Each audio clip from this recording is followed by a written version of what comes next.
So hey and welcome to all my CA buddies. तो आज हम करने जा रहे हैं यूनिट 2 के ट्रू एंड फॉल्स। तो जल्दी से करते हैं, इससे पहले भी मैंने अपलोड कर दिया यूनिट 1, आप उसको भी जाके देख सकते हो।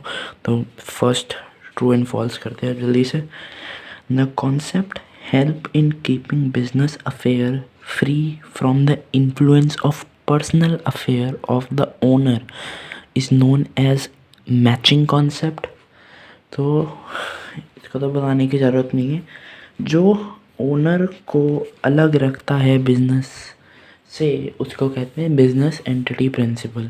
ठीक है, मैचिंग कॉन्सेप्ट तो होते हैं कि मैच करना, एसेट्स और रेवेन्यू और एक्सपेंसेस को मैच करने को बोलते हैं मैचिंग कॉन्सेप्ट।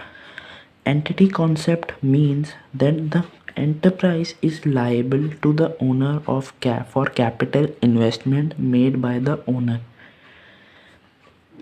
हाँ बिल्कुल, कैपिटल को एंटरप्राइज क्या लेके चलता है? कैपिटल को एंटरप्राइज एक लाइबिलिटी लेके चलता है जो ओनर उसमें डालता है, तो वो लाइबिलिटी होती है बिजनेस के लिए। तो ये बिल्कुल सही है, तो इसका आएगा बड़ा सा true.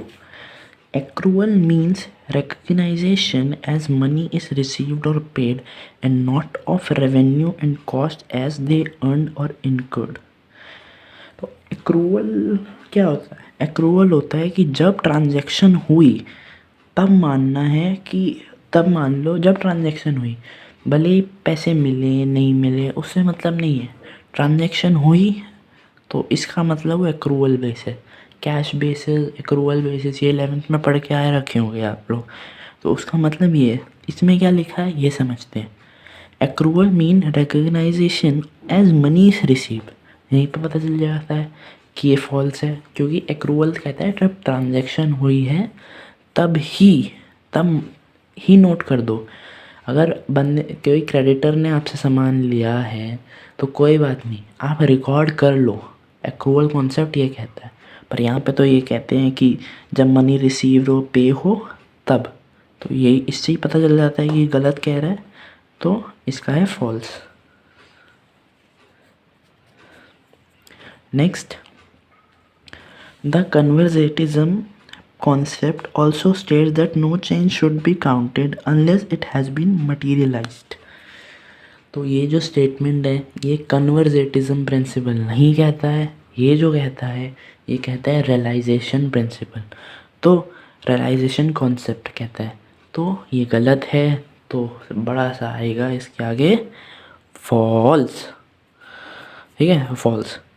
The accounting the concept of consistency implies the concept of consistency implies non-flexibility as not to allow the introduction of improved method of accounting।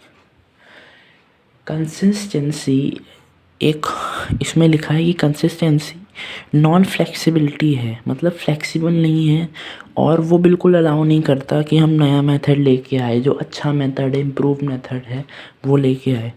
तो इसका तो सबसे पहले ही आंसर सिंपल ही है, नॉन। कंसिस्टेंसी कहता है कि एक मेथड पे बने रहो। अगर आप SLM कर रहे हो तो SLM करो, WTB आ रही है और WTB आ रही है, और आपको चेंज भी करना है करते रहो। पर ईयर आफ्टर ईयर मतलब इतना फ्रीक्वेंट चेंज मत लगो, बीच में 1 साल कंसिस्टेंटली एक मेथड फॉलो करो। कंसिस्टेंसी ये कहता है, पर इसमें लिखा है कि बहुत रिजिड होता है, नया मेथड करने नहीं देता अडॉप्ट, तो ये गलत है। तो कंसिस्टेंसी फ्लेक्सिबल होता है, तो ये जो स्टेटमेंट है ये गलत है, इसलिए इसका आंसर फॉल्स है। नेक्स्ट पे चलते हैं 6th पे। The materiality depends upon the amount of item, not upon the size of business, nature and level of information, level of person making the decision. इसमें ये लिखा है कि मटीरियलिटी जो होती है वो डिपेंड करती है अमाउंट पे, कि आइटम का क्या अमाउंट है। ठीक है, इस पे नहीं कि बिज़नेस का क्या साइज़ है, बिज़नेस बड़ा है छोटा है। Nature and level of information, किस नेचर में है, किस चीज़ में डील करता है, क्या इन्फॉर्मेशन है, किस लेवल की इन्फॉर्मेशन है, हायर सेकेंडरी जितनी भी है, मतलब कौन से लेवल की इन्फॉर्मेशन है उस पर नहीं करता है। Level of person making the decision, उस उस पर्सन जो डिसीजन मेकर है, डायरेक्टर है, बोर्ड ऑफ डायरेक्टर है, मैनेजर है, उस पे भी डिपेंड नहीं करता है। मटीरियलिटी सिर्फ अमाउंट आइटम का जो है उस पे डिपेंड करता है। तो ये जो कह रहा है वो ट्रू है, मटीरियलिटी सिर्फ अमाउंट पे ही डिपेंड करता है।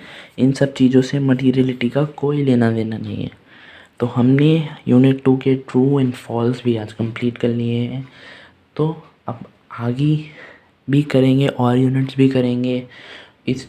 तो फर्स्ट चैप्टर का मैंने ट्रू एंड फॉल्स भी आपको करा दिया यूनिट 2 का। तो आज के लिए सिर्फ इतना ही। अगर पुरानी वीडियो नहीं देखी तो जाके देखो, वो और भी डिस्कस कर रखे हैं। यूनिट 1 के MCQ सब डिस्कस कर रखे हैं, जाके आप देखो। तो आज के लिए सिर्फ इतना ही बडीज़।